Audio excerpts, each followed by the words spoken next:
Hello, my name is Kendra Francisco, and over the past 25 years, I've worked full-time, pursued my education, raised a family, and juggled their extracurricular activities. In other words, I know what it means to be busy. I know how tempting it can be on some days to grab a sack full of crystals to the drive-thru and call it a night, but those days shouldn't be the norm. It's time to take Pizza Hut off of speed dial and to help our own hamburger.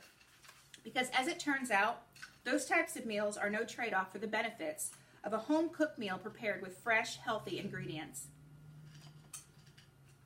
Today I'm going to talk about two things: how commercially prepared foods are harmful and the benefits of cooking at home.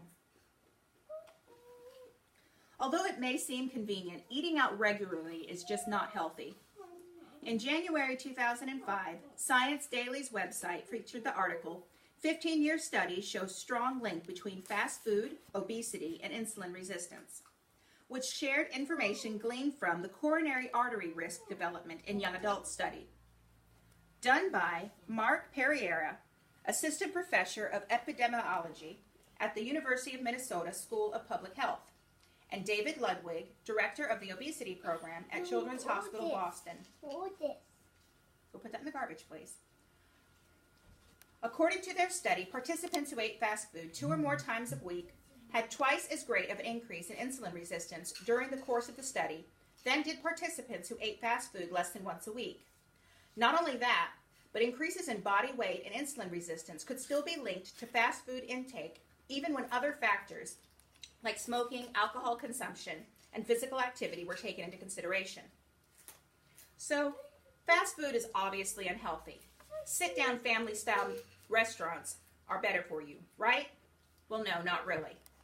In October, Livestrong.com, known for the popular MyFitnessPal app, featured an article by journalist and martial arts trainer Joseph McAllister titled Benefits of Eating Homemade Meals, which pointed out that restaurants usually prepare their foods with butter or oils that contain trans fats, which are the worst kinds of fats that you can eat, according to the Mayo Clinic's March 2017 online article, Trans Fat is Double Trouble for Your Heart Health. Commercially prepared foods aren't just found in restaurants, though. Processed foods tend to be high in fat, sugar, and sodium, and expose us to MSG, pesticides, growth hormones, antibiotics, artificial sweeteners, high fructose corn syrup, and preservatives like BHA, BHT, sodium benzoate, and potassium benzoate, which are known carcinogens and are linked to thyroid damage, according to fitness expert and life coach Jillian Michaels' August blog post, 10 Chemicals to Avoid in Food Products, found at jillianmichaels.com. The bottom line is that we should be spending more time in the kitchen. Home-cooked meals are healthier because they put us in control of what goes into what we eat. We can avoid processed foods and substitute cooking sprays or healthy oils like olive oil for trans fats. It can also help to avoid exposure to allergens, which can be life-threatening for people who have food allergies. Another benefit of home cooking is that you have so much more control over what goes onto your plate. Restaurants are terrible for serving sizes that are much larger than necessary, or they ply you with complimentary breads, which make it easy to overeat. Home cooking saves money too. Think of the hidden costs of eating in a restaurant. You're not just paying for your meal, you're also paying for the restaurant's electricity, their water, their trash pickup, their franchise fees, their staff, their packaging. Think of cooking for yourself as cutting out the middleman. You can find that when you grocery shop for your own food, you can save money when you buy your groceries in bulk. Family packs of fresh meats usually cost less per pound than the smaller packs, and they can be separated and frozen for future use, as can bread, some cheeses, and even milk. Dry goods like rice, oatmeal, and dry beans are economical when purchased in bulk, and they can be stored for long periods of time. You're paying less and making fewer trips to the grocery store. Which leads to another benefit of cooking at home. It can save you time. There are tons of meals that can be prepared in the amount of time that it takes for pizza to be delivered to your door, especially if you've done the prep work already. In fact, if you Google the phrase recipes made 30 minutes or less, you'll get over 2 million results. There are literally recipes for every palate, skill level, and dietary need.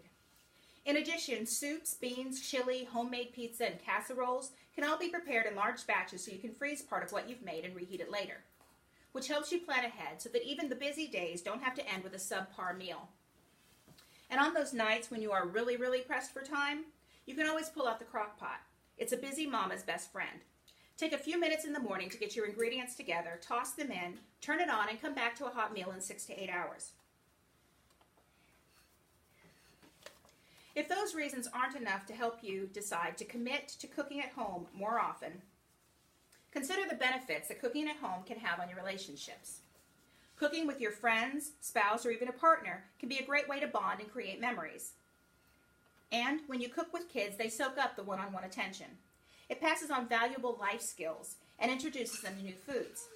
Sometimes they'll even eat something they wouldn't normally eat just because they helped to prepare it, which doesn't just grow healthy bodies, but also grows self-confidence and a sense of accomplishment. Eating together is a social experience. It can be one of the few times that we converse without half of our attention on a cell phone.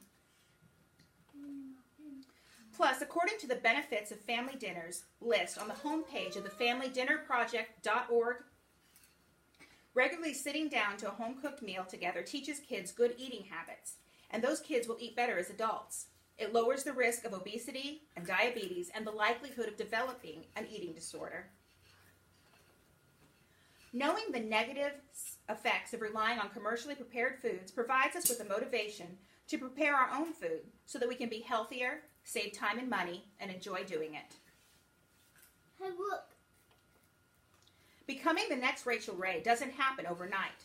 But the next time you order a burrito supreme, pull out your phone and Google Taco Bell copycat recipes.